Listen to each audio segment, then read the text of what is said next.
Olá, agora vamos para a parte 4 dessa nossa aula.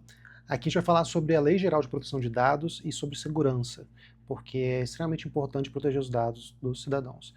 E é uma aula que, uma parte da aula que eu sempre comento, independente do contexto, da situação, como hoje em dia tudo assim, muito envolve dados e tudo mais, sempre é importante a gente reforçar o que é LGPD, algumas questões de segurança. Tá? Então, primeiro, o que é a LGPD? É a lei número 13.709 de 2018, que estabeleceu algumas regras em relação à coleta, armazenamento, tratamento e compartilhamento de dados pessoais, com o objetivo de aumentar a segurança contra o uso indevido de dados pessoais. Então foi uma ferramenta que foi muito alinhada com o que estava acontecendo também nos Estados Unidos, na Europa, no caso da Europa com a GDPR, em relação aos cuidados com os dados. E ela se aplica à Lei Geral de Proteção de Dados, como o próprio nome diz, é uma lei geral, ela vai se aplicar a todos os setores, incluindo saúde, né, tanto em meio digital quanto físico. Claro que o meio digital acaba sendo mais impactado, né, porque são os dados que são mais amplamente utilizados, mas existe um contexto também de segurança de dados físicos, né? Mas normalmente a gente não tem tantos eventos de problemas de segurança com dados físicos, tá? É mais difícil de monitorar. Mas foi uma lei que foi criada mais pelo contexto de crescimento em relação à produção de dados. A gente está num contexto que a gente está produzindo cada vez mais dados de diferentes fontes, textos, imagens, vídeos, então a gente precisa de uma lei que garanta a segurança desses dados. No caso dos dados de saúde, eles são considerados dados pessoais sensíveis, né, porque são dados relacionados a coisas muito específicas da vida da pessoa, então tem alguns cuidados especiais quando a gente fala de dados em saúde. Tá? E por que é importante a gente falar em relação ao LGPD na atenção primária à saúde? Quando a gente está num contexto de SUS, e num contexto que a gente está muito próximo do cidadão, muito próximo da família, da comunidade, a gente vai lidar assim, diariamente com muitas informações muito íntimas, né? E é importante de entender que a LGPD ela não foi criada para atrapalhar, nada do tipo. Ela vai legitimar o uso de dados para políticas públicas de saúde. Tá? É para um contexto de que a LGPD e outras leis semelhantes, elas entendem que os dados são importantes, né? Tem todo um contexto de saúde pública que esses dados vão ser utilizados, mas é importante você garantir uma segurança para esses dados, para eles não serem utilizados de maneira inadequada. Né? Ela vai estabelecer algumas responsabilidades mais claras e definir quais são os direitos dos pacientes, né, dos proprietários dos dados. E a questão de violar a LGPD pode resultar em advertências, multas e principalmente perda de confiança da população do serviço. Tá? É uma lei que foi criada também para que estabelece algumas multas, algumas consequências caso você não cumpra aquilo que está previsto na lei. Quais são os princípios da LGPD quando a gente está pensando na área de saúde? A questão da finalidade. Os dados coletados são apenas para propósitos legítimos de saúde, cuidado, gestão, vigilância epidemiológica. A necessidade. Coletar apenas o mínimo necessário para a finalidade, evitar o excesso de informações sem uso. Mas, como eu comentei, às vezes um prontuário mais rico facilita bastante. O que você tem que tomar cuidado na hora de registrar são com dados pessoais, às vezes como o RG, CPF, algumas coisas são muito fáceis de cruzar com outras bases. Tem alguns dados que não ser relevantes às vezes, né? Você inclui o dado, você inclui ali no relatório qual é o CPF, o RG dos familiares do paciente, ou incluir em outros campos que não sejam os campos de identificação esses dados. Você vai estar expondo esses dados, às vezes, a outras bases, a outras ligações. Então você vai coletar somente aquilo necessário para a sua finalidade. Num contexto de anamnese, você vai coletar tudo que você sabe em relação à história do paciente, que ele relata, você vai colocar ali. Mas se for alguma outra informação que você vai ver que não vai ter impacto em relação ao cuidado de saúde dele, não tem por que você colocar. Tá? Transparência. O cidadão ele deve saber como seus dados serão usados e com quem compartilhados. Normalmente, os pacientes não sabem tanto, né? Não sabem sobre o sistema, não sabem tanto sobre esse contexto todo de transparência. Né? Eles não sabem como o sistema funciona, para onde os dados vão, como é feita a integração. Eu, particularmente, nos atendimentos, eu gosto de comentar que esse sistema que o atendimento está sendo realizado é um sistema de base nacional, esses dados vão ser integrados, se ele for atendido, ser atendido em outro estado, em outro município, aquele dado ele vai estar disponível, esse dado ele é integrado com outras bases, com o Conect SUS, com outros sistemas. Eu gosto de comentar, é importante. E assim, todo paciente que for atendido pelo SUS, acaba tendo que utilizar, que concordar com esses termos, porque faz parte do processo de gestão da saúde pública. Tá? Os dados são coletados por um motivo de saúde pública. Segurança. É importante você adotar medidas técnicas e administrativas para proteger os dados contra acessos não autorizados, vazamentos, perda. Isso envolve desde configurações a nível de servidor, né, para você proteger e evitar que esses dados sejam acessados de maneira inadequada, mas também no nosso dia a dia. Né? Você não expor os seus dados de acesso ao sistema, não deixar o computador ligado com a tela conectada, com o iSUS conectado ali, com qualquer um pode chegar ali, acessar e olhar os dados de um paciente. Então você tem que adotar algumas medidas de segurança. E confidencialidade. O sigilo profissional tem que ser preservado. Você vai acessar o prontuário apenas quando necessário para o cuidado. Você não vai ficar acessando o prontuário de uma pessoa conhecida, porque você quer ver o que está ali registrado, de uma pessoa famosa, ou alguma outra coisa do tipo. Até é importante reforçar que toda vez que você registra e acessa o prontuário de um paciente, isso é registrado nos logs de sistema. Então é fácil, a nível de gestor de TI, a nível de gestor do serviço de saúde, você identificar quem acessou o quê. Tá? E quando você for pesquisar o prontuário de um cidadão, pelaquela funcionalidade de olhar o cadastro do cidadão, você tem que preencher por qual motivo você está acessando aquele prontuário. E é importante você preencher esse campo. É uma coisa que não acontece tanto. Normalmente o pessoal coloca um ponto, um espaço, escreve uma coisa aleatória. Não façam isso, até pela segurança de vocês. Caso seja um prontuário de um paciente que em algum momento está envolvido em algum processo, alguma questão judicial, pode ser solicitado, né, a avaliação de quem acessou o prontuário. Imagina, você vai lá ficar registrado que você acessou o prontuário da pessoa e você colocou só um ponto, ou colocou um texto aleatório na hora de acessar. Preencham os campos de maneira adequada. Quais são os direitos dos pacientes, que são os titulares dos dados? Eles têm direito ao acesso aos próprios dados. O paciente ele pode solicitar uma cópia do seu prontuário e deve receber em formato legível. E aí cada local vai ter a sua própria política em relação a isso, em relação a como esses dados são compartilhados. São dados impressos, você fornece via PDF, via e-mail. Normalmente cada um estabelece sua própria rotina em relação a isso, mas eles têm direito a acessar esses dados e na hora de compartilhar também tem que ser feito de maneira adequada, com registro que o dado foi compartilhado, que foi com o próprio paciente ou com alguém que tem autorização de receber esses dados. O paciente ele tem direito à correção de dados incorretos. Se tiver algum erro cadastral ou clínico incorreto, ele pode solicitar essa retificação. Né, o profissional ele vai avaliar e vai corrigir, se for procedente, se ele concordar com aquela alteração. Lembrando, se for um dado cadastral, você consegue mudar o cadastro. Né? Se for um dado clínico, normalmente você tem que colocar um errato, uma coisa do tipo. Informação sobre compartilhamento. É importante você saber com quem seus dados são compartilhados. Né? Isso é uma coisa que eu costumo comentar com os pacientes. Né? Explica o que é o sistema, para onde esses dados vão. Qual que é o fluxo desses dados. Então você coloca ali que é a Rede Nacional de Dados em Saúde, os outros sistemas, Conect SUS, né? E por que é feita essa integração. E é importante eles saberem também, os pacientes saberem em relação a algumas limitações no SUS em relação à questão de dados em saúde. O direito à eliminação de dados ele não se aplica a prontuários do SUS.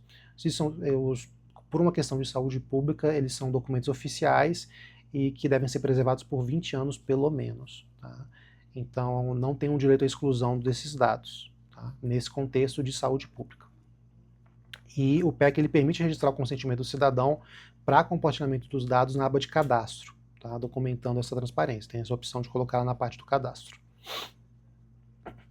E quais são as bases legais para o uso dos dados no SUS? Né? É importante falar que a LGPD ela vai prever as bases legais que dispensam o consentimento individual para o tratamento de dados. Você não tem que ficar toda vez pedindo consentimento de uso de dados para o paciente. O uso no contexto de saúde pública já é permitido. Tá? No SUS tem a questão quais são as exclusões para esse consentimento, a questão de execução de políticas públicas e a tutela da saúde. Por isso, você não precisa ficar todo momento pedindo consentimento do paciente. A não ser que seja num outro contexto que não está previsto originalmente no contexto de saúde pública por um motivo de pesquisa, o paciente vai estar envolvido num processo de pesquisa. Aí tem toda a legislação em relação à pesquisa clínica, então você vai ter que ter um consentimento em relação a isso. Mas num contexto de saúde pública já é permitido, tá? Então isso significa que a gente pode coletar e usar os dados de saúde do prontuário sem precisar de autorização expressa de cada paciente, desde que seja para uma finalidade legítima de saúde pública, Respeite os princípios da LGPD de segurança, confidencialidade e todos os outros princípios, e não sejam usados os dados para fins não relacionados à saúde, como marketing ou algum outro contexto, tá? Mas, de qualquer maneira, você pode comentar com o paciente que esses dados são compartilhados, né, por um contexto de saúde pública, e se for num outro contexto, por exemplo, de pesquisa, você tem que obter o consentimento explícito, tá? É o mais recomendado. E qual que são os principais pontos de segurança da informação quando a gente fala em prontuário eletrônico do cidadão, né?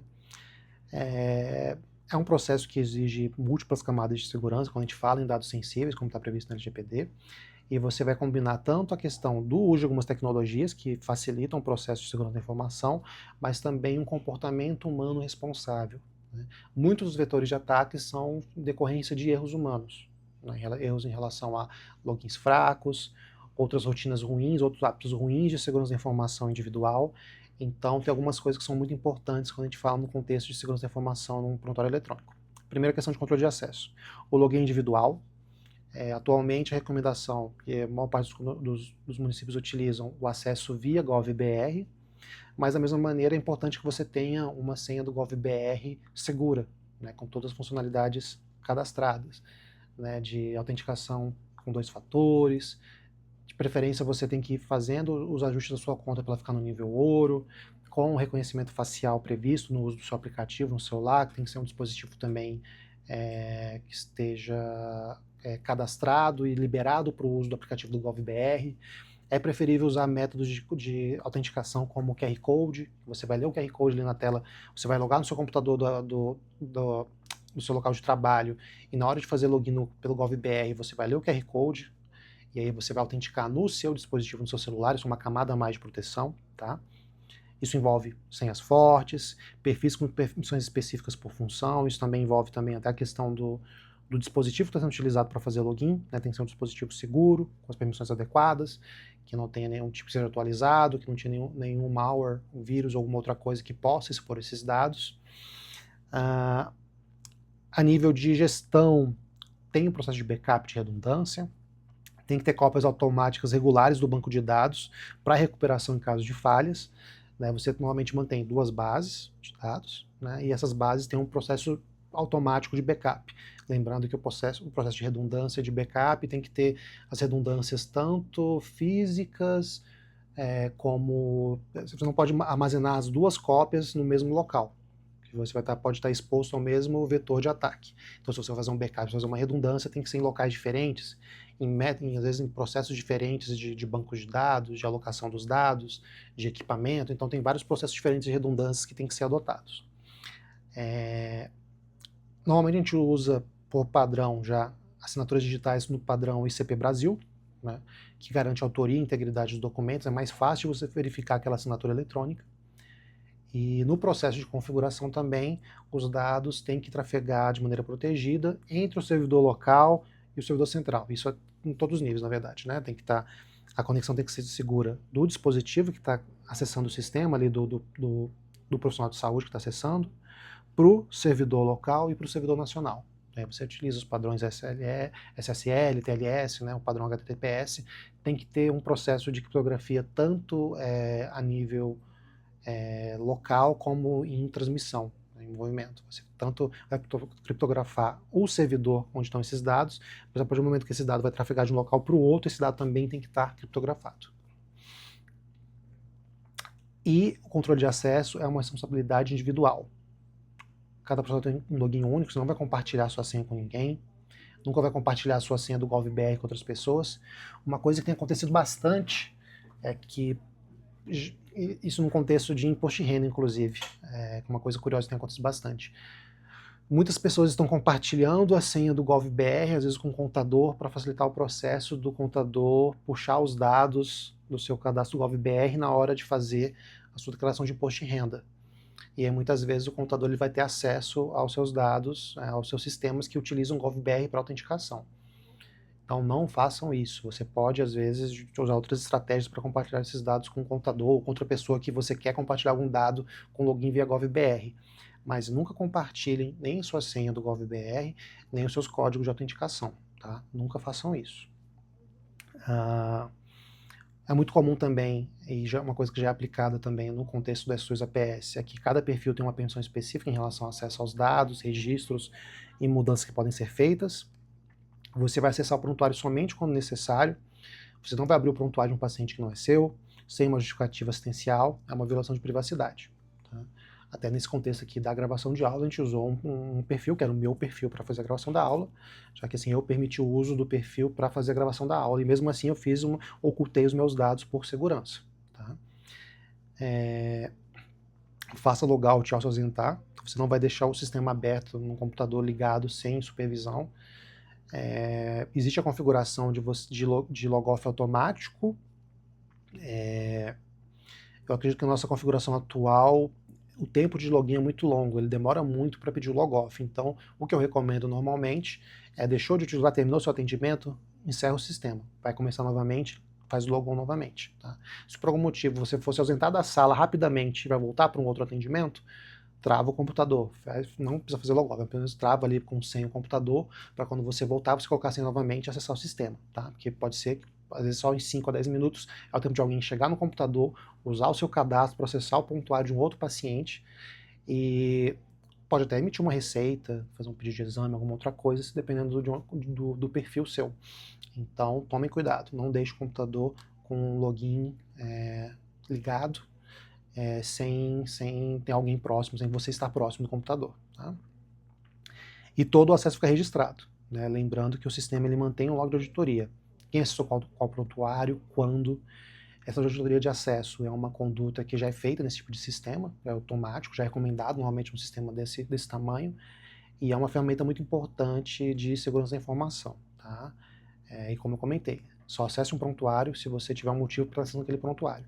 Se for usar aquela funcionalidade de acessar um prontuário de um paciente que não está agendado para atendimento com você, coloque e justifique de maneira adequada o porquê que você está acessando aquele prontuário. É para um estudo de caso, é para um relatório que você vai fazer?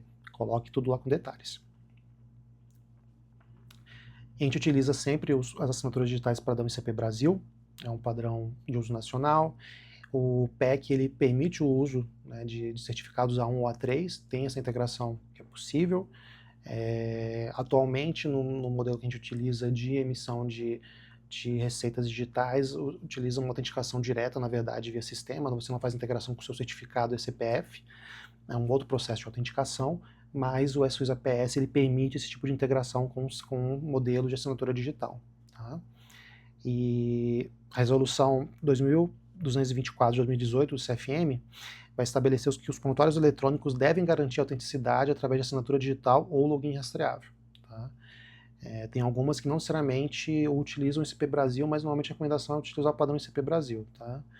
Que tem alguns sistemas, inicialmente, quando começou esse processo de assinatura digital, tinham alguns sistemas de prescrição eletrônica que utilizavam outros padrões de registro. Era um QR Code, mas que conectava com um sistema proprietário não tão aberto quanto o ICP Brasil para autenticação da assinatura digital, mas a recomendação sempre é use um padrão certificado ICP Brasil. Mas isso não é uma coisa que vocês vão se preocupar muito a nível de profissional de saúde, que essa é uma preocupação mais do gestor na hora de configurar o sistema. Tá? E, como eu comentei, o backup é extremamente importante. Né? E a gente está num contexto que a gente tem muitos ataques por ransomware, que é aquele tipo de ataque no qual um vírus ele ataca o computador de uma repartição, de uma unidade, e pede um valor para o resgate daquele equipamento. O equipamento vai ficar travado, ou os dados vão ficar travados, e para você voltar a ter acesso àquele sistema ou àqueles dados, você tem que pagar um valor para o hacker, né, para quem está pedindo aquele dinheiro. Quase sempre em criptomoedas. E quando você tem um backup regulado do seu sistema, do seu equipamento, você não se preocupa com isso. Porque caso tenha algum ataque do tipo, você vai só voltar para o último backup. Né? Então isso é uma garantia de não cair nesse tipo de golpe, tá? Nesse tipo de ataque. Então é importante você ter esse tipo de rotina, né, a nível de gestão, né, de backup automático, de cópias armazenadas em locais diferentes. Você faz um servidor, às vezes, on-premise, às vezes você faz um servidor na nuvem. Faz um teste também, não adianta você configurar um processo de backup e nunca testar. Tá? Você tem que ver realmente se tem esse processo, não precisa testar em produção, mas você tem que fazer um teste de que está funcionando realmente esse processo de restauração. Tá? E ter essa política de retenção também, que é manter backups de vários pontos no tempo, né? Você não vai manter somente um backup. É importante você ter uma rotina de ter backups do último ano. Depende muito do tamanho, né, do seu servidor, né, o quanto você consegue armazenar de backup, do tamanho do seu município, enfim. Mas é importante você ter uma rotina de backup enquanto gestor. E proteção do ambiente físico. Computador em área restrita, né? Não pode estar no local que qualquer pessoa pode ir lá e tentar acessar o sistema e observar, sempre no local e no ambiente de uma maneira que o paciente ou outras pessoas que não estão relacionadas ao atendimento não tenham acesso a esses computadores. As telas têm que estar posicionadas de uma maneira que paciente e acompanhante não consigam ver os prontuários, né?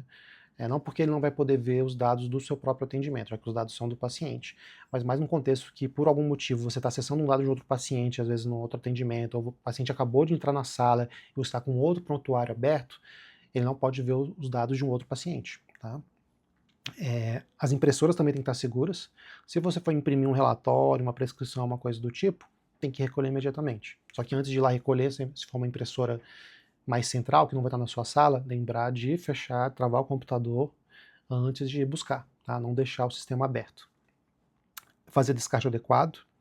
Se você tem algum papel com dado sensível, mesmo que seja um rascunho, tá? Uma receita que você não entregou para o paciente esqueceu, algum relatório, uma coisa do tipo, esses dados eles têm que ser fragmentados. Aí tem que ter uma rotina dentro da sua unidade para ser feito isso, tá? Você não pode jogar em lixo comum ou aproveitar e usar o verso da folha como rascunho, que tem o dado do paciente do outro lado. Não façam isso, tá? Tem que ser fragmentados os dados.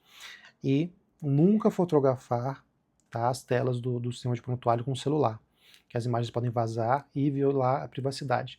Muitas vezes o profissional ele quer compartilhar com alguém ali o foto de um caso, uma coisa do tipo, tira foto, só que ao mesmo tempo o celular ele está configurado para um backup automático, né? Às vezes ele manda para o Google Drive ou para outro local.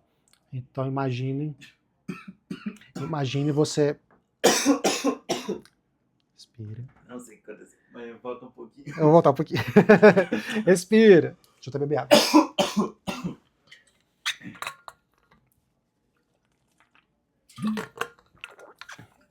Quando a tosse vem, não tem como parar. Espirrar até que dá pra... Tossir não. Tossir não tem como segurar. E uma coisa muito importante também é a questão da proibição de fotos. Nunca tirem fotos do prontuário, da foto do prontuário com o seu celular, que as imagens podem vazar e violar a privacidade. De que maneira pode vazar? Ou o seu celular está configurado de uma maneira insegura, ou alguém da sua família, uma outra pessoa pode pegar seu celular e acessar essas fotos, ou o celular pode ser roubado, enfim. Ou até mesmo você tem no seu celular configurado um backup automático, esses dados são é feito um backup automático para o seu Google Drive, OneDrive, ou outro sistema na nuvem de dados, e você tem um problema de segurança do acesso aos seus dados. Às vezes alguma outra pessoa tem acesso aos seus dados. Uma coisa que acontece muito. A colega está de plantão e acessa o seu Google Drive, seu e-mail no computador que ele está ali atendendo no plantão. Só que ao sair do plantão, ele esquece de fazer o logoff. E aí fica lá o e-mail dele, o Google Drive dele logado. Qualquer pessoa que depois for naquele computador vai conseguir acessar tudo que está ali no seu Google Drive, incluindo as fotos que você tirou. É uma coisa que acontece. Ou então uma outra coisa que acontece também, você vai fazer o login numa máquina que não é sua, né? Sei lá, fui na academia, usei o computador da academia, eu fui no meu trabalho, acessei o computador do trabalho, fiz login na minha conta, da Google ou qualquer outra conta, da Apple, enfim, e habilitei o registro para salvar a senha no navegador, sem querer. E aí outra pessoa que for fazer o login ali naquele computador, vai tentar digitar alguma coisa, vai perceber que a sua senha está salva lá. Isso pode acontecer, infelizmente. E você está expondo os dados do paciente porque você decidiu tirar foto do prontuário do paciente, habilitou backup, teve seu celular roubado, enfim. Não tirem fotos do prontuário eletrônico dos pacientes. Quando a gente fala em atendimento em saúde, como parte da nossa formação, a gente costuma falar muito sobre a questão da ética. E nessa era de cada vez ter mais aplicativos, tudo digital e tudo mais, é muito importante a gente falar em confidencialidade. Antigamente era muito mais difícil de você comentar sobre um caso com um colega, compartilhar informações com uma pessoa, às vezes só de curiosidade, eu quero fofocar sobre um caso, uma situação que aconteceu, né? Só que lembrar que a gente tem toda a questão do sigilo profissional, né, nos códigos de ética de medicina, de enfermagem, de outros profissionais de saúde, e E isso permanece nesse mundo digital, né? Mas tem novos desafios porque é muito mais fácil de um dado vazar de você compartilhar um dado. Relembrando, é um texto que é muito comum nesses códigos de ética, que é vedado ao profissional de saúde revelar informações confidenciais de que tenha conhecimento no desempenho de suas funções, salvo por justa causa, dever legal ou consentimento expresso do paciente. Às vezes tem um contexto jurídico, penal, um processo que você vai ter que compartilhar um dado, isso está previsto. Às vezes por um contexto de saúde pública, você tem que comentar algum caso, ou o paciente permitiu que você compartilhe esse caso em algum contexto. Está numa situação que o paciente permitiu que você compartilhe um dado com um familiar, com outra pessoa que de confiança dele, isso foi registrado. Enfim, tudo bem. Mas fora desse contexto, você não pode compartilhar os dados do paciente. Tá? O que acontece muito compartilhar casos clínicos em redes sociais ou WhatsApp identificando o paciente. Mas você acabou de atender o paciente, achou o caso interessante, uma coisa do tipo, e já faz um vídeo falando sobre o caso. O paciente pode se sentir exposto. Mesmo que você não esteja identificando, às vezes falando quem é o paciente, ele vai saber que é o caso dele. Até por um contexto assim, temporal, ele vai saber que acabou de ser o atendimento dele. Né? Mesmo você não identificando, você pode estar expondo. Às vezes alguém que conhece ele sabe que ele foi consultar com você. Mas, eu vou naquele médico famoso, comentou com os amigos, com os familiares. Aí fala, já saí da consulta. E logo em seguida alguém entra no perfil desse profissional e vê que ele está comentando sobre os casos que ele atendeu. Então você está expondo o paciente, não façam isso. Tá? Não acessar prontuário de familiares, amigos, celebridades por curiosidade. Isso já aconteceu vários problemas do tipo antes, de profissionais que foram processados em relação a isso. Então, reforço, só acesse o prontuário que for de algum caso que você está atendendo, que você está acompanhando. Tá? Não compartilhar o login e não permitir que os não profissionais vejam os dados, tá? Nunca mostrar, deixar o seu sistema exposto, permitir que a pessoa que não seja um profissional de saúde que está relacionado ao atendimento daquele paciente tenha acesso aos dados, tá? Tem que proteger os dados. E nunca compartilhe login, ainda mais agora no contexto de uso do GovBR, não compartilhe os dados do seu GovBR, tem muita coisa que pode ser feito com aquele login, tá? E entender e respeitar que cada acesso deixa rastro, você pode ser auditado. Então, novamente, só acesse os dados de pessoas, de pacientes, que você está diretamente associado ao cuidado daquele paciente. A resolução do CFM 2224 de 2018, que eu comentei anteriormente, fala muito em relação a isso, né, sobre os cuidados com o sistema de prontuário eletrônico. Tem tanto a questão dos padrões mínimos de prontuários eletrônicos que os prontuários eletrônicos devem atender para serem considerados adequados em relação ao perfil de acesso, de armazenamento dos dados, de registro. Alguns requisitos de segurança, como controle de acesso, auditoria, backup, assinatura digital, criptografia, são todos obrigatórios. Tá? O tempo de guarda, lembrando que prontuário deve ser mantido por no mínimo 20 anos em meio digital ou físico. Então, para um contexto de saúde, não existe a questão do direito à exclusão. Tá? E a capacidade de exportação. O sistema deve permitir exportar os dados do paciente em um formato padrão, garantindo portabilidade. É até interessante isso aqui, porque a resolução ela foi criada já para incentivar quem faz os software houses ou as empresas que fazem o sistema de prontuário eletrônico, que já façam prevendo uma interoperabilidade. Você tem que facilitar que esses dados sejam importados, sejam conectados com outros sistemas. Tá? Mas nem sempre isso acontece. Mas é uma coisa que eu cobro bastante quando eu vou revisar se um sistema realmente está de acordo com a resolução e que está previsto que a certificação foi adequada, né, de acordo com os padrões. Eu já vi, infelizmente, mais de um sistema certificado, teoricamente de acordo com a resolução, mas que na hora de exportar não funciona tão bem. Tá? Mas, felizmente, no caso do SUS APS, ele foi desenvolvido já considerando tudo isso. É importante falar sempre sobre alguns incidentes de segurança e possíveis consequências. Né? Quais são os possíveis incidentes quando a gente pensa nesse contexto de prontuário eletrônico? Você pode ter um banco de dados vazado por falha de configuração. No caso do SUS APS, a gente não teve nenhum vazamento do tipo conhecido, não que eu tenha ciência, mas já tivemos vazamentos, por exemplo, do CadSUS. Né? Então temos muitos dados de vários cidadãos brasileiros que estão aí disponíveis porque teve um vazamento imenso do CadSUS. Né? Às vezes por erros de configuração de bancos de dados. Outro incidente, o acesso indevido, é um profissional acessando o prontuário sem justificativa. Você não pode sair olhando o prontuário de todo mundo porque você tem acesso, porque você pode acessar, tá? Você vai acessar de um paciente seu. Tá? Ransomware, que é um vírus que criptografa dados e exige o resgate, que eu comentei anteriormente. Aí com isso você resolve como? Com backup, mantendo o sistema atualizado. Perda de backup, incêndio, enchente, sem cópias externas. Você nunca vai armazenar todos os dados no mesmo lugar. Não adianta você, eu tenho 2 HDs, o banco de dados está cada um em um HD diferente, cada um em uma máquina diferente, mas está tudo no mesmo lugar. Se alguém roubar suas máquinas, tiver uma enchente, tiver um incêndio, uma coisa do tipo, esses dados vão estar perdidos. Então, se você for fazer backup dos dados de maneira adequada, tenha redundância, que tem que ser física também, você não vai manter tudo no mesmo lugar. E às vezes você nem vai utilizar a mesma técnica de backup, às vezes vai ser um servidor físico, às vezes vai ser um servidor em nuvem. Você pode usar diferentes estratégias, também dá uma outra aula só de backup. E compartilhamento inadequado. Envio de dados por e-mail, WhatsApp não criptografados. Como eu comentei, como eu costumo comentar bastante, e-mail não é seguro porque você pode deixar sem querer sua senha exposta, né, no computador que você fez login, ou é muito comum ter uns dados vazados, a pessoa usa a mesma senha para fazer login em todos os serviços, e aí alguém vai conseguir acessar seu e-mail e acessar esses dados, primeira coisa. E você não sabe também da pessoa para quem você está mandando o e-mail, se aquele e-mail daquela pessoa é seguro também, então aquele dado vai estar exposto.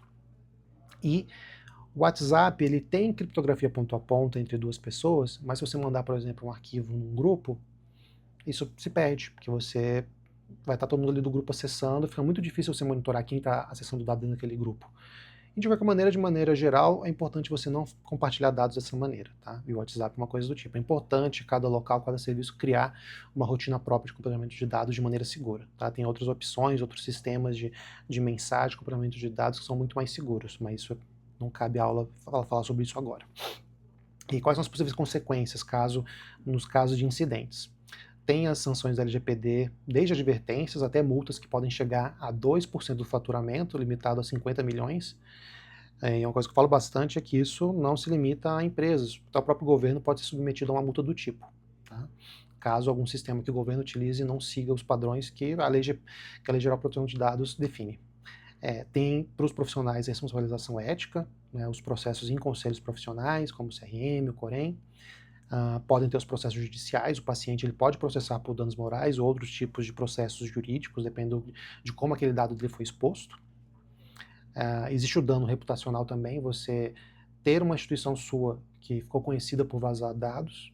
Isso teve uma certa consequência, uma época para o DataSUS e para outros órgãos do governo, quando os dados foram vazados em alguns incidentes, né? Claro que hoje em dia foi reparado, os sistemas foram atualizados, mas mesmo assim as pessoas ficam com medo de terem esses dados vazados.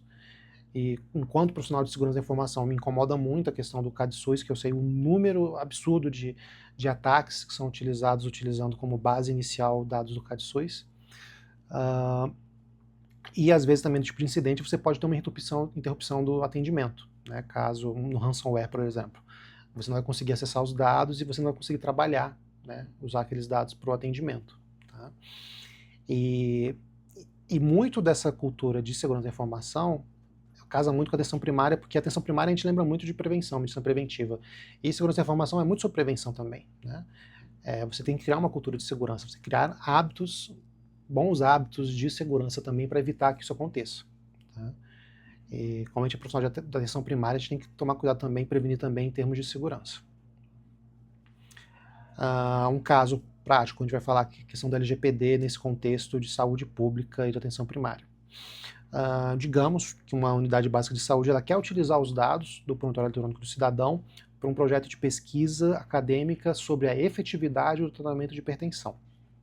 Primeiro, tem que ter uma aprovação ética desse projeto de pesquisa, né? O projeto tem que ser submetido ao Comitê de Ética em Pesquisa do seu local, ou da sua Secretaria de Saúde, ou da sua instituição educacional, via Plataforma Brasil. Atualmente, todos os comitês de éticos utilizam a Plataforma Brasil.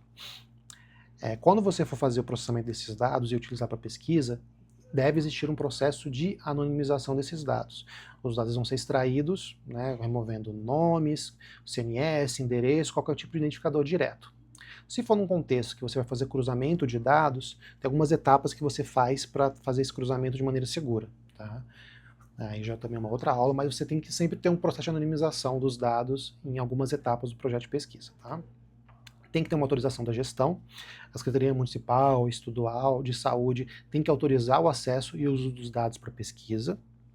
Esses dados que foram ser utilizados têm que passar por um processo de segurança dos dados, com anonimização e como esses dados vão estar armazenados de maneira segura, e quem que vai estar autorizado a acessar os dados. Tá? Da mesma maneira que isso é feito num sistema de prontuário eletrônico, você tem os logs para identificar quem acessou o dado daquele paciente, num processo de pesquisa a mesma coisa acontece. Tá? E tem que ter uma devolutiva. Os resultados da pesquisa devem retornar ao OBS em forma de melhorias no cuidado. Se você está fazendo uma pesquisa sobre a efetividade do tratamento de hipertensão, o mínimo que se espera é que você, assim, claro, depende se o estudo foi feito de maneira adequada, você vai avaliar essa efetividade, você teve uma visão em relação se está efetivo ou não, você tem que dar uma devolutiva para a OBS, para o Sistema Público de Saúde em relação a isso. Tem que ter um impacto real dessa pesquisa. Tá? E uma coisa que eu comento também é que lembrando que tem a coleta de dados para fins de saúde pública e para pesquisa. Às vezes tem uma intersecção em relação a esses dados. E muitas vezes os dados não vão ser excluídos porque são dados de saúde pública, no contexto de saúde pública. Mas o paciente pode pedir para sair da pesquisa em si, mas não pode pedir para excluir os dados de saúde pública, os dados do atendimento dele, porque são dados de saúde pública. Relembrando agora o que a gente acabou de conversar em relação à questão de segurança na OBS. Primeiro, capacitação regular. Toda equipe tem que ter uma noção básica em relação à segurança da informação. Isso é interessante não só para o seu trabalho enquanto profissional de saúde, mas também para a sua vida no dia a dia, você se tornar uma pessoa que tem uma consciência melhor em relação ao uso e acesso dos seus dados. Normalmente, toda instituição que tem um sistema como um servidor local de dados tem que ter um DPO, um Data Protection Officer, que vai ser o profissional responsável pela proteção de dados. No caso do SUS APS, na sua Secretaria de Saúde, no seu local de gestão dos dados em saúde do seu município, enfim, tem que ter alguém que é responsável por essa proteção. Os sistemas têm que estar atualizados. É sempre importante se manter em dia com as atualizações. Se é uma funcionalidade nova, uma atualização nova, a equipe tem que trabalhar para colocar essa atualização logo em funcionamento. Porque as atualizações são não só sobre segurança, mas também de funcionalidades. Tem que ter uma estrutura boa em termos de antivírus, firewall, de configuração de rede da sua instituição. Tá? Com sistemas operacionais atualizados, antivírus ativos nas máquinas, firewalls, a maneira como o servidor está configurado, tudo isso é importante. O sistema operacional, algumas configurações específicas têm que ser feitas, de acesso ao sistema, login ao computador. É importante ter uma política escrita em relação a isso, né, em relação ao uso do prontuário, senha, backup, acesso, tudo documentado e divulgado. E tem que ter uma auditoria periódica. Tem que ter revisão dos logs de acessos, identificação de anomalias, correção dos desvios. Então tem que ter uma equipe que fique responsável por fazer essa auditoria, às vezes fazer uns testes também, pentest, outras coisas que habitualmente a gente vê em modelos semelhantes quando a gente trata de volumes grandes de dados, tem que ter uma política toda de segurança da informação envolvendo alguns padrões, envolvendo algumas rotinas de auditoria e pentest. Agora, na próxima aula, a gente vai comentar um pouquinho mais como a gente pode utilizar os dados, depois de toda essa conversa que a gente teve em relação a como funciona o prontuário eletrônico, de que maneira a gente vai impactar a atenção primária com os dados e inovação.